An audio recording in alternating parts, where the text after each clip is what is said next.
오늘 우리에게 주신 하나님 말씀은 마태복음 10장 40절부터 42절까지 말씀입니다.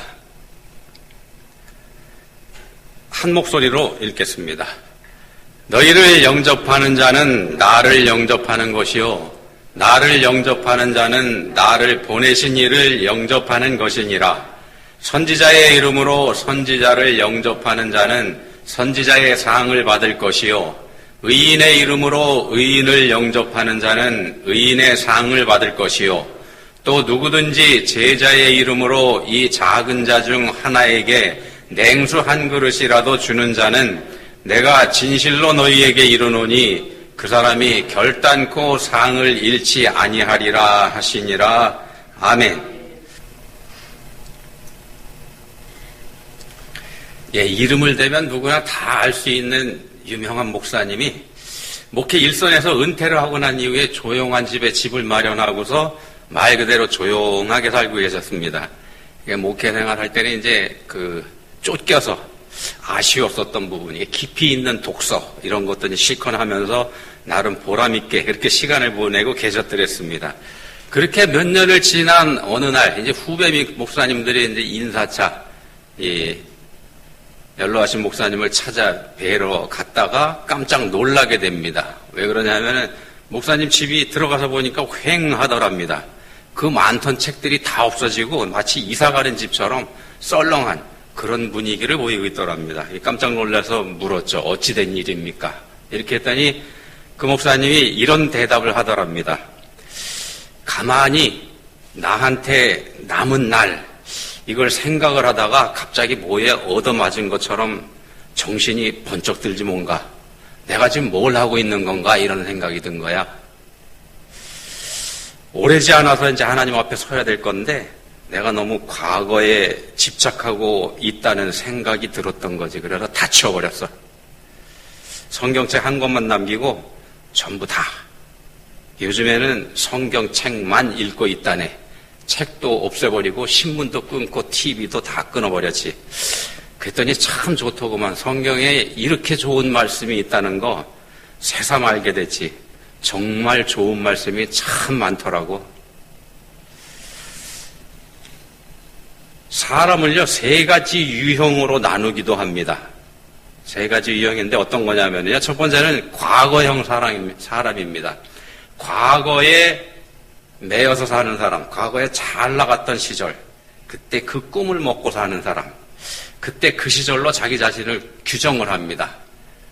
우리가 속된 말로 이제 왕년에라는 말을 자주 쓰는 사람, 그런 사람일 수 있는데, 명함에다가 전 장관, 전 회장, 이렇게 전자 붙여서 새겨가지고 다니는 사람들, 비록 일주일 만에 쫓겨났다고 할지라도 장관 자리에 있었다는 거 끝까지 붙잡고 사는 사람, 그런 사람은 이제 과거형 사람이라고 할 수 있겠죠. 두 번째 유형은 현재형 사람입니다. 현재형 사람은 지금 잘 나가고 있는 사람, 모든 사람들이 자신을 알아주고 대우해주고 그렇게 살고 있는 사람. 이 분위기가 자기가 대우받는 이것이 앞으로도 계속될 거다. 내 삶은 쭉 이렇게 계속될 거다. 이렇게 굳게 믿고 사는 그런 유형의 사람입니다. 그게 현재형 사람입니다. 다윗에게 얽힌 이야기가 하나 있는데 이런 얘기가 있습니다. 다윗 왕은 나름대로 겸손하게 살기 위해서 아마 꽤 애를 많이 썼었던 모양입니다. 그래서 한 번은 자기 자신이 교만해지지 않기 위해서 이런 생각을 했습니다. 그 반지 만드는 장인을 불러가지고 나를 위해서 반지를 하나 만들어 와라. 근데 그 반지 안쪽에다가 글귀를 하나 새겨가지고 와라. 글귀의 내용은 뭐냐 하면 내 마음이 교만해지려고 할 때 그 글귀를 읽으면 교만한 마음이 겸손해질 수 있는 글귀. 또한 내가 고난과 환난 중에 빠져 있을 때 그 글귀를 읽으면 나에게 힘이 되게 하는 말씀. 동시에 이걸 만족하는 글귀 하나 새겨가지고 와라. 이렇게 명령을 합니다. 반지를 만지는 장인이 반지는 잘 만들었습니다만 그 안에 써넣을 글귀 때문에 고민을 하게 됩니다. 다윗 왕이 고민을 하다가 다윗 왕과 가까운 측근, 높은 사람이겠죠? 똑똑한 사람일 테고요. 가서 좀 조언을 구합니다. 어떻게 하면 좋겠습니까? 이렇게 했더니 그 사람도 뭐 모르기는 마찬가지죠. 어떻게 그런 문구를 하나로 만족하는 걸 만들 수 있겠습니까? 이 사람도 고민을 하다가 옆에서 장난감을 가지고 놀고 있는 어린 솔로몬에게 눈길이 갑니다. 솔로몬은 아마 어려서부터 지혜가 출중했었던 모양이죠. 그래서 솔로몬 왕자에게 물어봅니다, 이 사람이. 어떤 문구가 그런 게 있겠냐고. 그랬더니 잠깐 생각했던 솔로몬이 이렇게 얘기하더랍니다. 이 또한 지나가리라. 이 또한 지나가리라. 한창 잘 나와서 기고만장할 때 읽어도 좋은 문구고요. 세상이 무너지는 깜깜하고 어두운 그 절망에 빠졌을 때, 그럴 때 읽어도 괜찮은 말씀인 거, 라는 생각 들지 않습니까? 이 또한 지나가리라. 현재형 사람한테 도움이 될 만한 그런 글귀인 것 같습니다. 또 하나 이제 나머지 한 가지 유형은 미래형 인간이죠. 미래를 사는 사람. 과거형이나 현재형 사람보다 더 나은 사람일까? 글쎄요.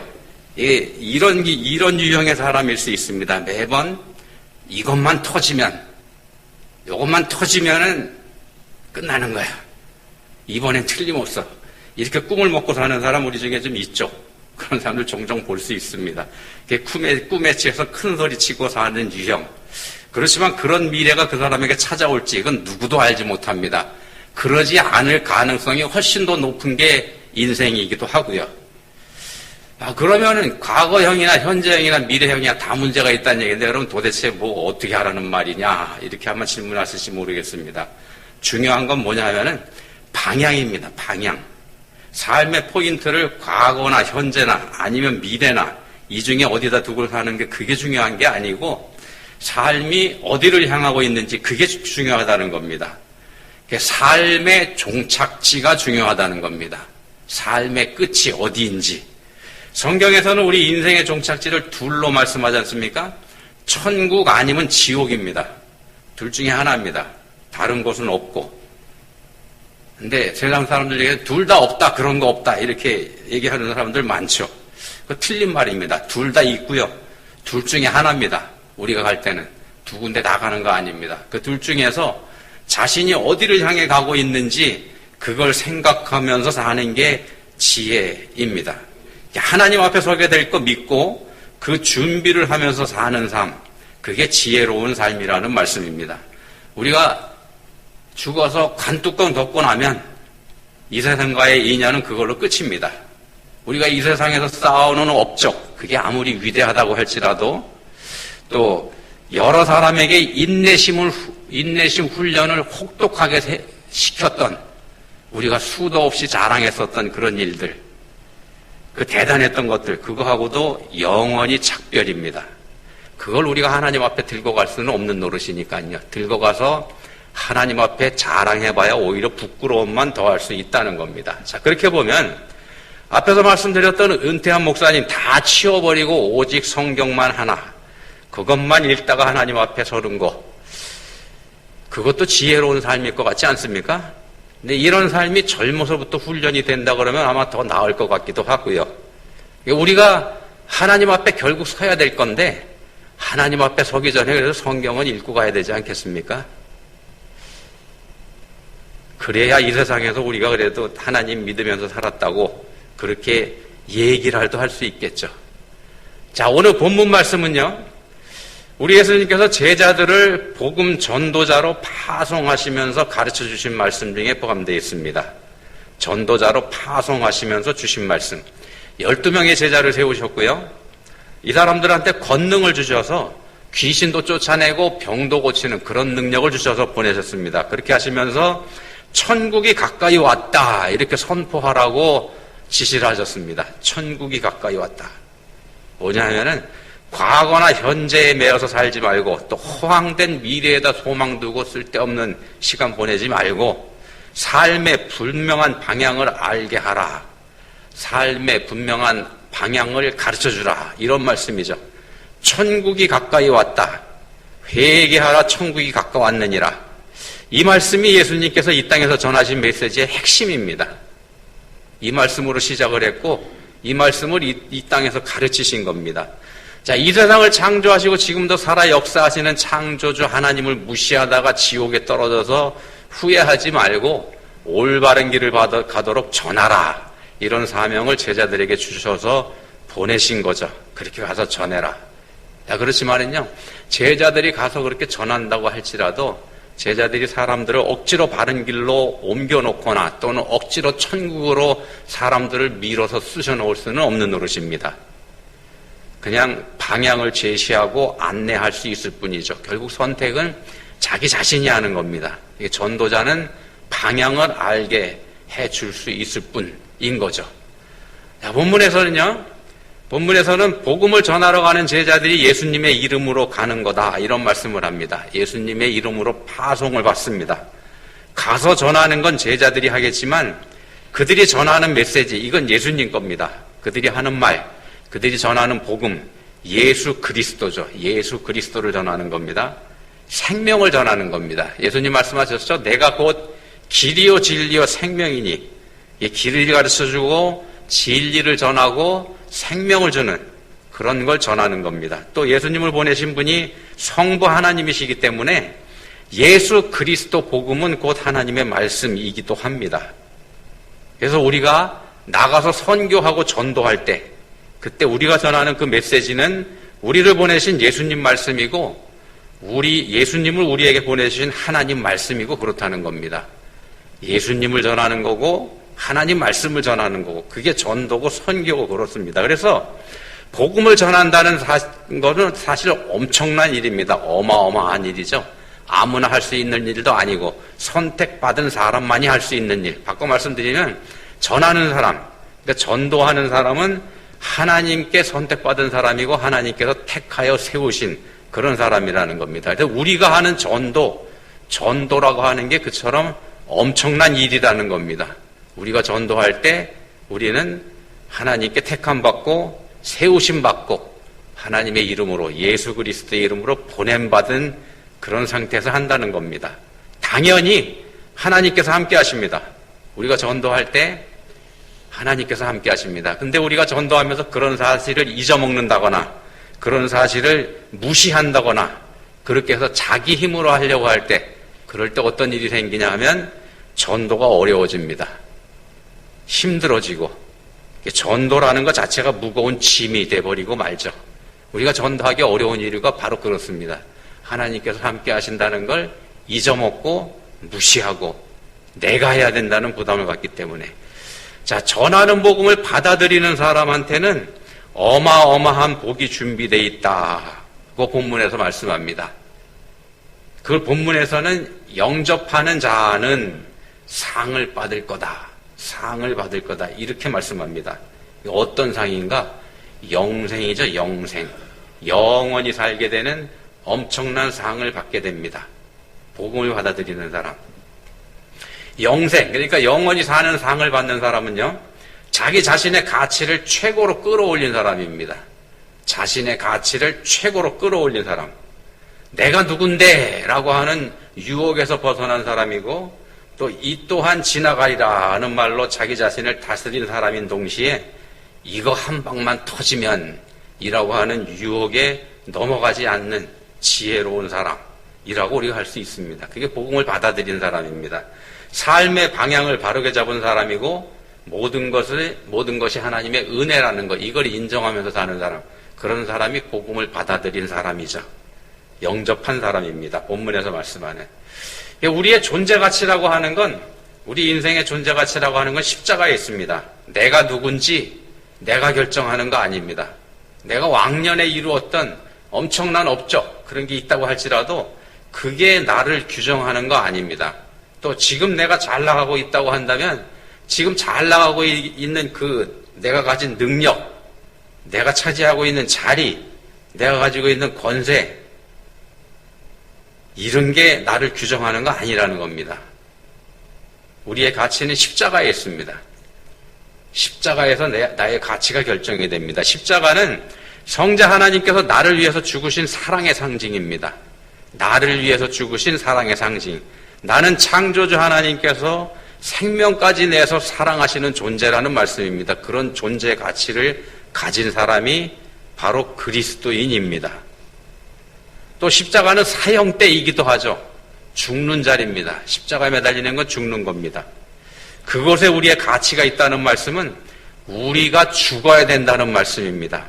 죽어야 우리의 가치가 온전히 드러나게 된다는 겁니다. 내가 살아있는 한 내 가치는 형편없습니다. 살아있는 나는 가치가 형편없습니다.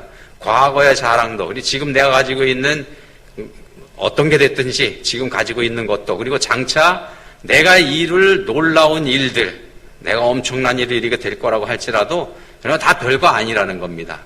그건 전부 다 이 세상에서 잠깐만 유효한 것일 뿐. 몇몇 사람들이 알아주긴 하겠죠. 나를 알고 있는 사람들이. 그렇지만 내가 이 세상을 떠나고 또 나를 알아주던 그 사람들까지 다 떠나고 난 후에는 아무것도 남는 게 없습니다. 흔적조차 없이 사라져버릴 게 바로 우리가 이 세상에서 이루어 놓는 업적들이고 그렇습니다. 십자가는 그래서 이 세상과의 단절을 뜻하기도 합니다. 세상과의 단절. 세상을 버리는 겁니다. 우리가 죽으면 이 세상하고 전혀 상관없지 않습니까? 아무 상관없습니다. 우리가 죽고 난 다음엔 지금 이 세상은 우리하고 상관이 하나도 없습니다.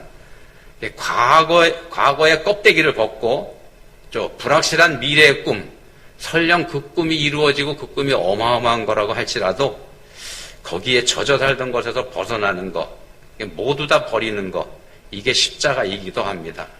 우리가 그럼 그렇게 할 수 있을까? 그런 삶을 살 수 있을까? 안 된다는 겁니다. 안 되죠. 쉽지 않죠. 쉽지 않은 게 아니고 사실은 죄성을 가지고 있는 우리한테는 이게 불가능합니다. 세상 욕심이 우리한테 있고 대접받고자 하는 그런 생각이 있기 때문에 우리가 죄를 진 거는 스스로 하나님이 되고자 한 거지 않습니까? 무시당하고는 못 살죠, 우리가.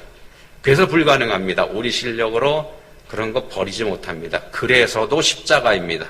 십자가에서 죽는다는 건 내가 하지 않고 예수님께 의지하는 것, 그걸 뜻하는 겁니다. 내가 할 수 없는 거, 내가 하지 못하는 거, 그건 예수님께서 이미 다 해놓으셨습니다. 예수님께서 십자가에서 죽으셨지 않습니까? 죽으셨기 때문에 다 해놓으신 겁니다. 그리고 죽음에서 부활하셨죠. 모든 걸 완성하신 분이 예수님이십니다. 예수님께 의지한다고 하는 건 그분이 하신 그 일을 내가 한 것으로 받아들이는 것, 그렇게 인정하는 것, 그게 바로 예수님께 의지하는 겁니다. 십자가에서 죽으신 예수님이 나 때문에 죽으셨고 그분이 부활하심으로 인해서 나도 함께 다시 살아날 수 있다. 이걸 믿는 겁니다. 이걸 믿는 것. 그걸 받아들이고 믿는 게 십자가에서 죽는 겁니다. 안 믿어지는데 어떻게 하냐 이렇게 고민하는 분들도 종종 있죠. 이게 당연한 고민이기도 합니다. 근데요, 이 세상에서 제일 쉬운 게 따지고 보면은 믿는 겁니다. 마음으로 받아들이면 되게 생각만 바꾸면 되는 거기 때문에 믿는 거는 누구나 다 할 수 있는 일입니다. 남녀노소, 지위, 고하를 막론하고 가졌거나 빈털털이거나 상관없이, 그리고 건강한 사람이든지 그렇지 못한 사람이든지 상관없이 누구나 다 할 수 있는 일이 믿는 겁니다. 그래서 하나님께서 우리한테 믿음만을 조건으로 제시하시는 겁니다. 세상에서 제일 쉬운 일, 돈도 들지 않는 일. 그렇지만 이게 동시에 세상에서 제일 어려운 일이기도 합니다. 안 믿어지는 분들한테 그렇습니다. 끝까지 믿지 못하는 분들이 바로 증명을 하죠. 그걸. 믿는 것만큼 세상에 어려운 일도 없다는 겁니다. 왜 그런가? 죽지 않았기 때문인 겁니다. 죽지 않았기 때문에. 자기 이성, 자기 지혜, 자기 경험, 자기 지식, 이걸 가지고서 내가 살아있다 보니까 받아들일 수가 없게 되는 거죠. 그래서 대체로 보면은 믿지 못해서 힘들어하는 분들은 자기 신념이 강한 분, 이뤄놓은 게 많은 분들, 잘 나간다고 스스로 자부하는 분들, 그런 분들에게 그런 특징이 나타납니다. 그런 분들에게는 세상에서 가장 쉬운 일인 믿는 일이 가장 어려운 일이 되고 맙니다.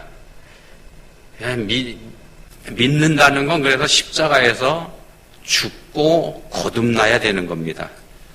아직도 살아있으니까 죽지 않은 거고, 죽지 않았으니까 다시 태어날 수도 없고 거듭나지 못하는 거죠. 제 구원은 거듭나는 거지 않습니까? 거듭나는 게 구원입니다. 내가 죽고 다시 사는 거. 자기가 살아있다는 거는요, 하나님 아닌 자기를 믿는 겁니다. 하나님 믿지 못하는 건 자기 자신을 믿기 때문에 하나님을 믿지 못하는 겁니다.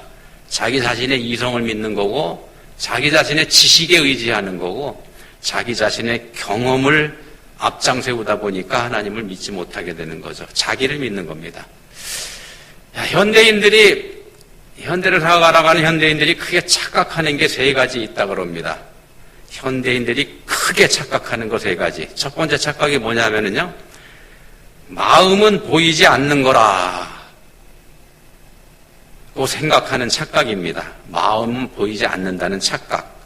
마음은 볼 수 없죠. 아니요, 근데 그렇지 않습니다. 마음은 볼 수 있습니다. 보입니다. 그 사람을 자세히 들여다보면은 그 사람의 마음 알 수 있습니다. 어떤 생각하는지, 그 사람 지금 감정이 어떤지 우리가 대충 알 수 있습니다. 남이 모른다 이렇게 생각합니다만 그렇지 않다는 겁니다. 어지간히 알 수 있죠. 사람의 눈을 완전히 속일 수는 없는 거니까는요. 우리는 영적인 존재입니다. 하나님께서 우리한테 영을 주셨기 때문에 사람은 영적인 존재인데, 마음이라고 하는 것은 우리의 영과 관련이 돼 있습니다. 그래서 영적인 존재인 우리가 역시 영적인 존재인 상대방의 마음을 읽을 수 있다는 겁니다. 이 영의 눈으로 봤을 때 그게 읽힌다는 겁니다. 두 번째 착각은요, 자기 얼굴이 자기 거라는 착각입니다. 내 얼굴이 내 얼굴이라는 착각. 이게 큰 착각이라는 겁니다. 내 얼굴이니까 내 거지 무슨 소리야 이렇게 얘기할 수 있겠습니다만, 글쎄요, 내 얼굴이 내 거일 때는요, 어떤 때 내 거냐면 내가 거울을 들여다보면서 내 얼굴 보고 있을 때 그때만 내 얼굴입니다. 그때 빼놓고는요, 내 얼굴을 보는 거 나 아닙니다. 딴 사람이 봅니다.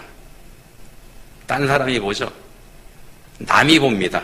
그러니까 내 얼굴은 내가 아닌 남이 봅니다. 그런 면에서 내 얼굴은 내 거이기보다는 사실상 남의 거이란 말씀입니다. 우리가 얼굴을 가꾸고 화장하고 하는 이유 그거 어디 있습니까? 내가 보려고 그러는 거 아니죠. 보여주려고 그러는 거죠. 그럼 그 얼굴이 누구 거가 되겠습니까? 그래서 내 얼굴은 내 거라고 하는 게 현대인들이 갖고 있는 큰 착각 중에 하나라는 겁니다. 또 세 번째, 또 한 가지 현대인들이 하고 있는 결정적인 착각은 뭐냐 하면, 자기 자신에 대해서 자기가 가장 잘 안다는 착각입니다. 나 자신에 대해서는 내가 잘 안다. 이 세상에서 우리 자신에 대해서 누구보다 잘 아는 사람 누구일까요? 우리 자신일까요? 그러지 않다는 겁니다. 나하고 가장 많은 시간을 함께 보내는 나 아닌 다른 사람, 그 사람이 나에 대해서 제일 잘 아는 사람입니다. 나는 나를 보지 못합니다. 내 얼굴 내가 보는 거 아닌 것처럼 나 자신을 내가 들여다보지 못한다는 겁니다. 내가 나를 보는 건 나라는 틀 안에서 나를 볼 수 있을 뿐입니다. 다른 사람이 보다 객관적으로 나를 본다는 말씀입니다. 그래서 가까운 사람이 나한테 잔소리합니다. 너는 왜 이러냐 이렇게 잔소리하죠. 내가 나한테 잔소리하는 경우 없습니다. 왜냐하면요, 내가 보는 나 자신은 괜찮은 사람이거든요. 이 세상에서 누구보다 괜찮은 사람이 나고, 누구보다 예의 바른 사람이 바로 나고, 이 세상에서 누구보다 사랑받아야 되는 사람이 나다 이렇게 생각하기 때문에 그런 나한테 잔소리 왜 합니까? 자, 그렇지만 남이 보는 나는 전혀 그렇지 않습니다. 남이 보는 나는 어떤 존재인가? 되먹지 않은 인간이고요, 자기만 자랑하는 괴팍한 성격을 가진 존재고, 아무 때나 삐지는 대책 없는 인간이고, 그게 나라는 겁니다. 내가 아무리 잘난 체 해도요, 사실 우리한테 쓸모있는 구석이라고는 찾아볼 수 없습니다. 그게 우리들의 실상입니다. 성경에서 말씀하는 우리 인생들의 실상이 바로 그렇습니다. 쓸모있는 구석이라고는 눈꼽만큼도 없고, 눈커녕 제로입니다. 빵. 자, 그런 우리는 죽고, 그리고 예수 그리스도로 다시 살아나야 되는 겁니다. 그런 내가 죽어야 그런 내가 죽어야 예수 그리스도로 다시 살아날 수 있게 됩니다. 죽지 않으면 대책 없는 상태 그대로 남아있게 된다는 겁니다. 세상에서 폼 잡고 살다가 준비 없이 하나님 앞에 서는 거, 그게 그런 대책 없는 삶의 종착점입니다. 창조자 하나님이 나를 위해서 죽어주신 엄청난 나의 가치, 이를 헌신짝처럼 버려버린 그런 행위가 된다는 겁니다. 원래 내 모습은, 원래 우리의 모습은요, 존귀하신 하나님이 생명까지 주어서 사랑하신 엄청난 존재라는 거, 그걸 알아야 된다는 겁니다. 그래서 삶은 방향입니다. 이 세상을 살아가는 사람들은 최희준이라는 가수가 노래했죠. 하숙생. 거기에 보면은 그저 와서 머물다가 때가 되면 정처 없이 떠나가는 그런 삶이지 않습니까? 정처 없이라는 표현이 거기 나옵니다. 정처 없이 무슨 뜻입니까? 일정한 장소가 없이, 정해진 곳 없이, 그런 뜻이지 않습니까? 이 세상 삶이라는 게 그렇게 왔다 그렇게 떠나가는 그런 삶이라는 겁니다. 그게 세상 사람들의 삶입니다. 그 정처 없음의 방향을 바로 잡는 게, 바로 잡은 게 그리스도인의 삶입니다. 우리가 향하는 곳은 하나님 앞입니다. 이 세상에서의 정처 없는 삶, 그 삶은 생을 마치는 그날 속아 살았다는 걸 알게 되는 말 그대로 정처 없는 삶입니다. 그렇지만 방향을 바로 잡고 하나님을 향해서 바른 길에서 산 사람, 하나님께로 바른 길을 간 사람, 영생을 누리게 됩니다. 그게 본문에서 말씀하는 영접하는 자가 누릴 상입니다. 받을 상입니다. 본문에서 말씀합니다. 영접하는 자는 결단코 상을 잃지 아니하리라. 기도하시겠습니다. 하나님 아버지, 저희에게 주신 은혜가 귀하고 큽니다. 가장 쉬운 길을 저희에게 주셨습니다. 오직 믿기만 하면 되는 그런 길입니다. 그렇지만 사악한 저희들의 마음이 그 가장 쉬운 길, 너무너무 쉬운 길을 어려운 길로 변질시켜 버렸습니다. 하나님의 일은 너무 쉬워서 믿을 수 없다. 그런 사람들이 꽤 많습니다. 이게 자신이 살아있기 때문이라는 거 알게 해주셨습니다. 저희에게 주신 가장 쉬운 길, 그 길로 겸손하게 나아가는 저희 모두가 다 되게 해주시기 원합니다. 예수님 이름으로 기도합니다. 아멘.